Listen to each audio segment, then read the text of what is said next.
tell us he grew from them. Then you tell us you're not sure if he did anger management. Then you're pretty sure he did do anger management. You know about the arrest. You don't know if his current wife knew about his previous fiance's violent complaints against him and the injunction against him that the previous fiance got. There's so much you don't know, Joe, and you want America. You go on national television like this, CNN, all these other shows, and you say to America, believe me, I can vouch for the man who shot and killed Trayvon Martin because I, Joe Oliver, have a completely inexplicable and unjustifiable gut feeling. Joe, it is not good enough for America.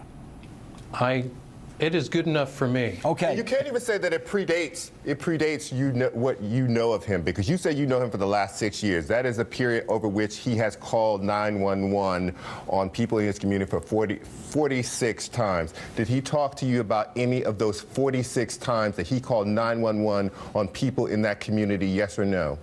Why would he? So that's right. You don't know this man. Joe, Thank you. Joe Oliver, we're going way into overtime. And you don't know this man either. I don't know it, but I'm not on television claiming to know him. That is what you are doing, sir. I am not claiming to know anybody in this case. I have never met Trayvon Martin. I have never met George Zimmerman. You are claiming to be a friend or confidant or whatever, or uncle or whatever you are claiming to be for George Zimmerman, and you don't know anything about George Zimmerman. You don't know that he's on the phone all the time thinking that people are suspicious of whether or not they're 7 or 9 years old playing in a driveway, or whether he's calling on Trayvon Martin. You don't know George Zimmerman. You know a little bit about this guy, and you're relating something based, like you said, on a gut feeling, because like you said, you would not describe yourself as a close friend of George Zimmerman, and that's it. And I know enough about George Zimmerman to put myself in this position. Okay, Joe, I want to thank you very much for coming in tonight. You can go off and do other television interviews, and they're all going to be easier than this one, and you knew that before this one started.